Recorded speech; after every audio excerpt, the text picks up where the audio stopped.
In the year 1260, as the sun burned over the Levant, and the deserts whispered of ancient kings, a new terror swept across the world. The Mongols, undefeated in battle and unmatched in brutality, marched westward, leaving smoking ruins where cities once stood. From China to Persia, they crushed every army that dared oppose them, their reputation becoming a weapon more terrifying than any blade. Europe trembled, the Middle East burned, and even the great empires of old bowed before the storm.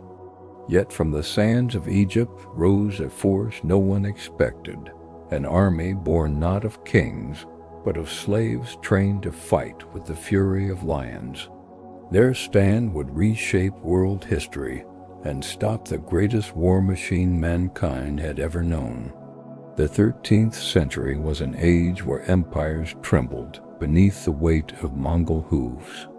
Villages vanished overnight, kingdoms collapsed without warning, and ancient cultures faced extinction under the relentless march of the steppe warriors. Diplomats pleaded for mercy, kings abandoned their thrones, and priests declared the invaders a punishment from heaven. Everywhere the same story was told. The Mongols could not be stopped. They were a moving wall of fire sweeping across continents, and the world waited in fear for who would be consumed next. In the heart of the Middle East, people whispered tales of Baghdad's fall, where the great libraries burned for weeks and scholars died by the tens of thousands. The city that had once been the jewel of Islamic civilization was left buried under ash. Syria, once a bustling trade hub, now stood silent except for the crackle of Mongol fires. Caravan routes collapsed, scholars fled westward, and farmers abandoned their lands in terror. The Mongols had destroyed nations that had stood for centuries. Egypt knew its turn was coming. But Egypt was unlike the lands already consumed. It possessed a deep well of wealth, strong fortifications, and a unique warrior class capable of astonishing feats. Its cities were filled with craftsmen, merchants, and thinkers who believed their walls and armies could resist anything. Yet deep down, everyone understood that resistance to the Mongols often meant death. Rumors spread that even the Crusader kingdoms feared what would happen once the steppe warriors finished with the Islamic world. Egypt stood at a crossroads between destiny and destruction. The Mongol Empire at its height stretched across the world like a tightening fist. Their armies moved faster than any force before them, their horses trained to ride for days without rest. Siege engineers from China brought devastating machines capable of reducing walls to rubble. Administration from Persia allowed conquered lands to be absorbed with terrifying efficiency. Under Hulagu Khan, the Middle Eastern campaign became a mission of absolute conquest. His target was nothing less than the entire Islamic world. Baghdad's destruction in 1258 sent shockwaves through every surviving kingdom. The fall of the Abbasid Caliphate was a cultural catastrophe, a blow so severe that poets declared civilization itself had died. Hulagu marched west, crushing resistance city by city, leaving entire landscapes empty of human life. Aleppo collapsed, its defenders slaughtered in the streets. Damascus surrendered after seeing what happened to those who resisted. With Syria under Mongol rule, only Egypt remained unconquered. The Mongols sent messages to Egypt, demanding the same surrender that had been accepted everywhere else. Their letters were filled with threats describing the fate of those who disobeyed. Yet at this critical moment, Egypt did not bow. Instead, tension filled Cairo as soldiers prepared defenses, blacksmiths forged armor, and scouts reported Mongol movements by the hour. Egypt's rulers knew the storm was coming, and this storm had crushed every power in its path. The Mamluks began not as rulers, but as slaves purchased from distant lands. Taken from the Caucasus, the steppes, and Central Asian tribes, they were brought to Egypt as young boys. Through harsh training, they were shaped into soldiers of extraordinary discipline. They learned archery on horseback, swordsmanship, and loyalty to their fellow warriors above all else. Over time, their skill and bravery earned them respect and influence. Eventually, these once enslaved soldiers rose to become the most feared military class in the region. As the Ayyubid dynasty weakened, the Mamluks gained greater power, filling roles in the army, government, and royal guard. Their unity and combat skill made them indispensable. When political conflict shook Egypt, it was the Mamluks who restored order.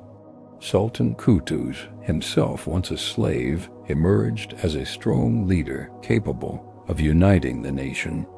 He understood the Mongols better than most and knew that survival required total discipline and absolute courage. Egypt had never needed the Mamluks more. The Mamluks trained tirelessly for the battles ahead. Their pride was not in noble birth, but in skill, strength, and unbreakable resolve. They believed that their lives were shaped by destiny, that warriors born in bondage were fated to change history. As Egypt teetered on the threshold of destruction, the Mamluks prepared to stand between civilization and annihilation. Their rise was not an accident.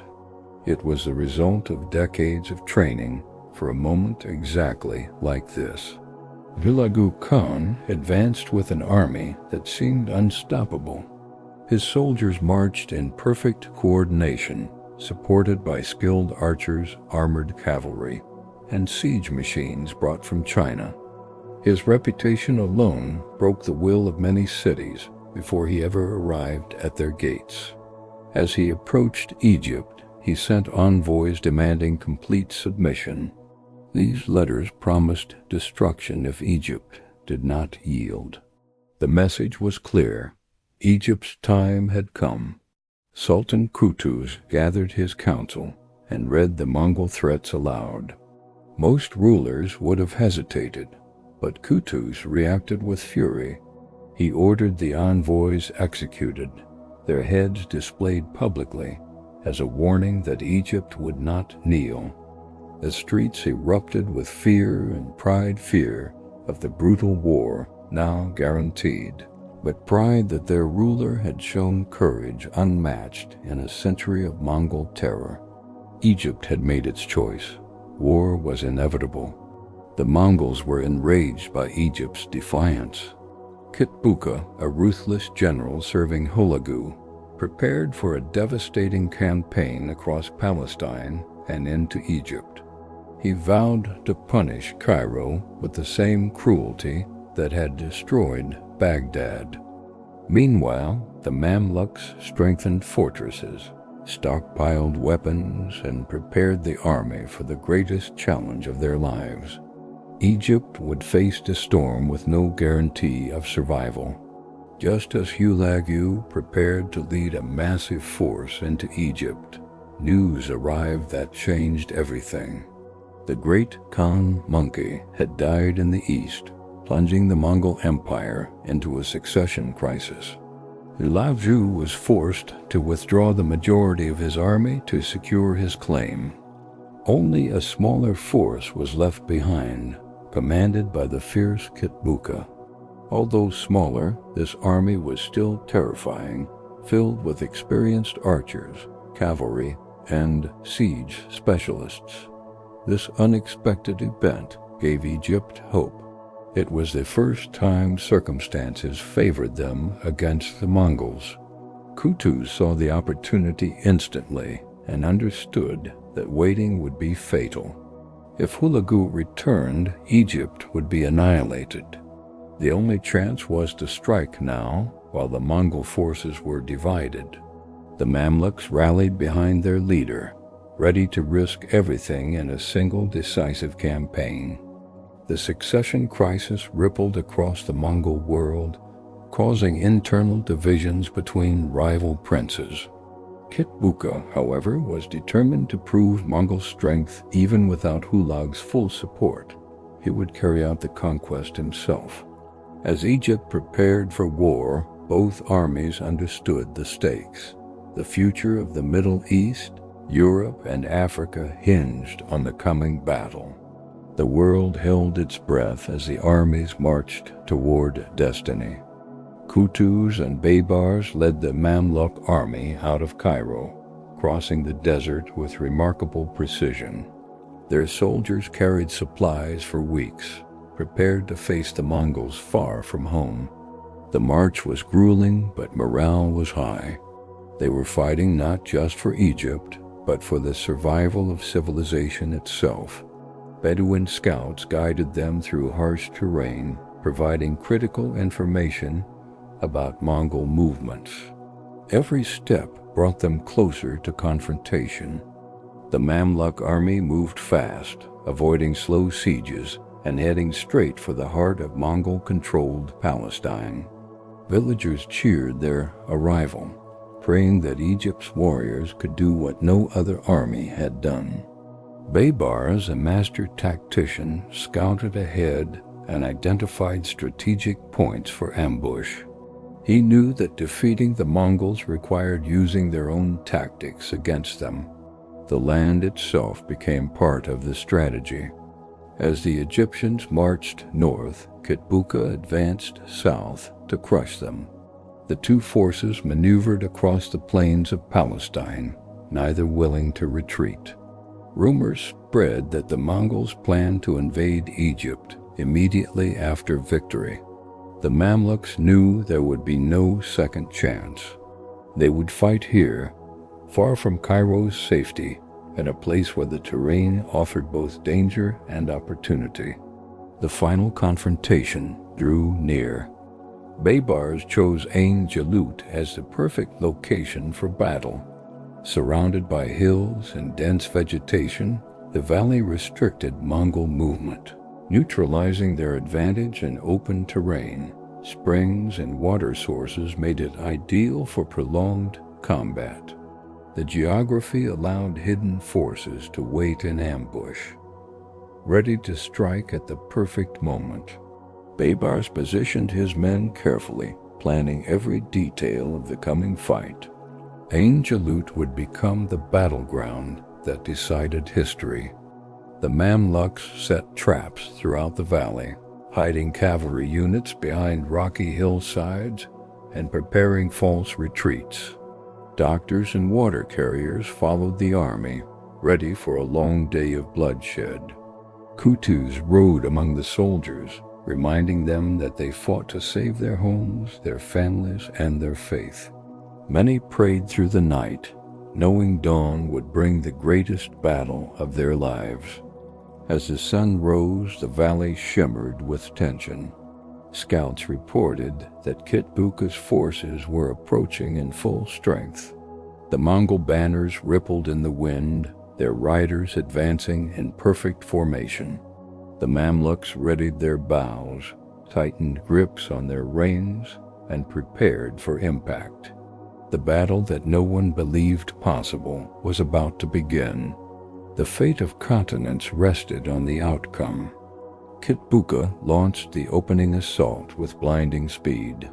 Mongol archers fired volleys of arrows that darkened the sky, sending shockwaves through the Mamluk lines. Their cavalry charged with the thunder of hooves, as if the earth itself trembled beneath them. The Mamluks responded with disciplined counterfire, aiming carefully at the advancing riders. The first clashes were brutal, filled with screams, dust, and the ringing of steel. Yet the Mamluks held firm. Baibars rode forward and initiated the feigned retreat, a tactic the Mongols themselves had perfected over centuries. His units pulled back in controlled withdrawal, drawing the Mongols deeper into the valley. Kitbuqa believed victory was near and ordered a full pursuit. This was exactly what the Mamluks wanted. They lured the Mongols into the chosen kill zone where hidden forces lay ready to attack. As the Mongols raced forward, their formation stretched and weakened. They pushed through narrow passages without realizing the danger around them. The Mamluks had set their trap with precision. The moment Kitbuqa's front line entered the valley's center, Baibars gave the signal. Hidden cavalry sprang into motion, charging from the hillsides with devastating force. The Mongols, for the first time, were caught off guard. The ambush crashed into the Mongol flanks like a tidal wave. Mamluk archers fired from the ridges, sending deadly rain into the tightly packed Mongol ranks. Cavalry units slashed through the disoriented enemy, breaking their formations and causing chaos. The Mongols tried to regroup, but the terrain trapped them. Panic rippled through Kitbuqa's forces as the realization struck. They had walked into a meticulously crafted trap. The Mamluks attacked with ferocity born from decades of training and the knowledge that defeat meant annihilation. Their horses moved gracefully across the uneven ground, while Mongol mounts struggled in the narrow valley. The Mongols attempted to counterattack but found themselves surrounded on multiple sides. Every time they pushed forward, another Mamluk wave met them with overwhelming force. The tide of battle began to shift. Kitbuqa rallied his men, refusing to consider retreat. His determination boosted morale briefly, but the Mongol lines continued to crumble. The Mamluks pressed their advantage ruthlessly, reducing the Mongol cavalry to scattered pockets of resistance. Dust filled the air, turning the battlefield into a haze of confusion. Through it all, the Mamluks fought with the knowledge that this moment would echo through history. As the Mongols struggled to hold their ground, Qutuz saw the opening he had waited for. He removed his helmet so his soldiers could see his face and shouted, "O Islam, O victory!" His cry thundered across the battlefield, igniting his troops with renewed determination. The Mamluks surged forward, striking with unmatched fury. Their momentum shattered the weakened Mongol lines, driving them back toward the valley walls. The final phase of the battle became a test of endurance. Mamluk cavalry clashed with Mongol warriors in close combat, swords ringing loudly as armor cracked and shields splintered. Qutuz himself rode at the center of the charge, swinging his blade with precision and strength. His presence inspired the soldiers around him, turning the battle into a decisive storm of steel. The Mongols began to break. Kitbuqa fought fiercely, but soon found himself surrounded. Captured in the chaos, he was brought before Qutuz and executed for his crimes across the Middle East. With their commander dead, the remaining Mongol forces collapsed. By sunset, the valley fell silent except for the whispers of victory. The impossible had happened. The Mongols were defeated in open battle for the first time in history. The battlefield of Ain Jalut was littered with fallen warriors, broken weapons, and the remains of war machines. Mamluk soldiers moved cautiously, ensuring no pockets of Mongol resistance remained. The wounded were cared for, the dead honored, and the surviving Mongols scattered into the hills. Egypt had paid a heavy price, but the outcome was undeniable. The Mongol aura of invincibility had shattered like glass. News of the victory spread rapidly. In Cairo, people celebrated in the streets, praising Qutuz and the Mamluks as saviors of the nation. Across the Middle East, the shock was even greater. Scholars declared Ain Jalut a miracle, a turning point ordained by destiny.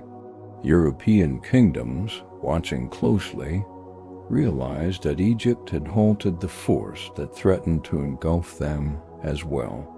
The world breathed a collective sigh of relief. For the first time in decades, hope returned to the Middle East. Trade routes reopened, scholars and merchants traveled safely, and the Mongol advance into Africa and Europe came to a complete halt. The Mamluks had not only defended their homeland, they had saved entire civilizations from destruction. Ain Jalut became a symbol of resistance and a testament to the power of unity and resolve. In the years following the battle, the Mamluks solidified their control over Egypt, transforming it into a powerful and stable empire. Cairo flourished, becoming a center of learning, commerce, and art. The victory at Ain Jalut gave the Mamluks unparalleled prestige, enabling them to dictate regional politics. The Mongols, once overwhelming conquerors, now had to respect the strength of Egypt. The Mamluks fortified their borders, built new military institutions, and created a system designed to prevent foreign powers from threatening the region again. Their dominance extended across the Levant, pushing back any remaining Mongol forces. Through their military discipline and strict governance, they ensured that Egypt remained secure and influential. Under their rule, Egypt became the strongest Muslim power in the region. Culturally, this era brought a renaissance of architecture, scholarship, and religious study. Libraries flourished, mosques expanded, and Cairo became a beacon of civilization. The Mamluks invested heavily in infrastructure, building roads, markets, and schools. Their empire was not only strong in battle, but vibrant in culture. The legacy of Ain Jalut became embedded in every structure they built. Although defeated at Ain Jalut, the Mongols did not disappear. Hulagu was enraged by the loss and vowed revenge. His campaigns resumed, targeting the Levant and threatening regions near Egypt. But the Mongol Empire itself was changing. Succession conflicts weakened their unity, and rival Khanates fought for dominance. Their focus shifted from expansion to internal struggle. The Golden Horde, the Ilkhanate, and the Chagatai Khanate engaged in political maneuvering that drained resources. While they remained formidable, they no longer possessed the overwhelming cohesion that had made them unstoppable. Egypt used this advantage skillfully, forming alliances where beneficial and resisting Mongol incursions when necessary. The Mamluks established themselves as the primary defenders of the Middle East. Ain Jalut had been only the beginning. Egypt's victory inspired other nations to resist Mongol dominance, marking a major shift in world power dynamics. Europe, still emerging from the Middle Ages, might have faced a second Mongol wave without any allies strong enough to resist it. The world owes a debt to the warriors who stood firm in the valley of Ain Jalut. Ain Jalut became a cornerstone of military history, studied by commanders across centuries. Egypt's victory reshaped global geopolitics, stabilizing regions that would otherwise have faced unimaginable destruction. The Mamluks continued to rule Egypt for nearly 3 centuries, overseeing one of the most influential periods in Middle Eastern history. Their military system remained unmatched, and their architectural achievements still stand today. Today, the memory of Ain Jalut stands as a monument to courage against overwhelming odds. It reminds the world that destiny can shift in a single day, that history is shaped not by inevitability, but by the choices of brave men. The Mamluks proved that legends are not born. They are forged through sacrifice and resolve. Their triumph remains one of the greatest military victories ever achieved. The Battle of Ain Jalut was more than a clash of armies. It was a battle for the soul of the world. On that narrow field in 1260, the march of devastation finally met its match. Their victory preserved cultures, saved nations, and reshaped the path of civilizations. As the dust settled over the valley, one truth became clear. Sometimes salvation comes from the unexpected, and on that day, it came from Egypt.